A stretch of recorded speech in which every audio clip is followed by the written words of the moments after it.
हम विनोद गिरी अनोखा एगो भोजपुरी गीत रउआ सभन के सेवा में समीक्षा करे के तौर पर यूट्यूब पर डाल रहल बानी कि गांव जवार के लोग कहेला अनपढ़ रहले बाबूजी कि गांव जवार के लोग कहेला अनपढ़ रहले बाबूजी जिंदगी के 65 पन्ना पढ़ले रहले बाबूजी कि जिंदगी के 65 पन्ना पढ़ले रहले बाबूजी जिंदगी के 65 पन्ना पढ़ले रहले बाबूजी। पढ़े के मन ना रहल कि कौनो रहल मजबूरी पढ़े के मन ना रहल कि कौनो रहल मजबूरी आ छोटे उम्र से करे लगले बाबूजी मजदूरी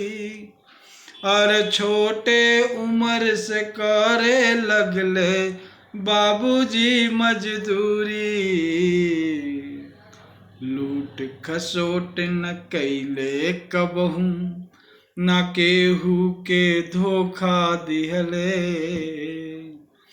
अरे लूट खसोट न कैले कबहू न केहू के धोखा दिहले भरल खजाना से बाबूजी अपने हिस्सा लिहले अरे भरल खजाना से बाबूजी अपने हिस्सा लिहले मेहनत करके ऊंचाई पर अरे मेहनत करके ऊंचाई पर चढ़ल रहले बाबूजी कि जिंदगी के 65 पन्ना पढ़ले रहले बाबूजी कि जिंदगी के 65 पन्ना पढ़ले रहले बाबूजी।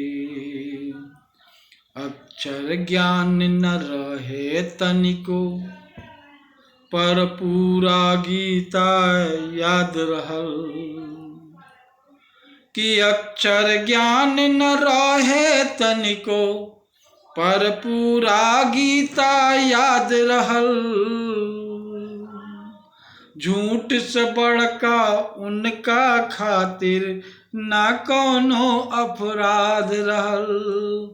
झूठ से बड़का उनका खातिर ना कौनो अपराध रहल जिंदगी में अभाव रहल पर मन बहुते आबाद रहल गांव मुहल्ला घर घर में होत धार्मिक संवाद रहल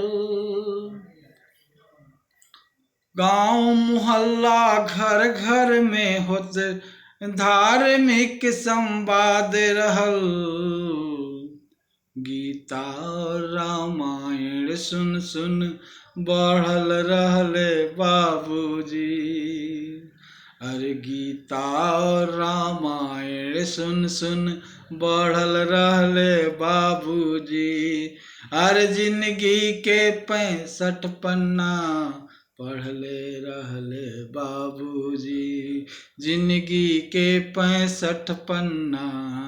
पढ़ले रहले बाबूजी जिंदगी के 65 पन्ना पढ़ले रहले बाबूजी कि गांव जवार के लोग कहेला अनपढ़ रहले बाबूजी, अनपढ़ रहले बाबूजी। गीत के अंतिम बंद बदेगी। नीमन ना लागेला कह के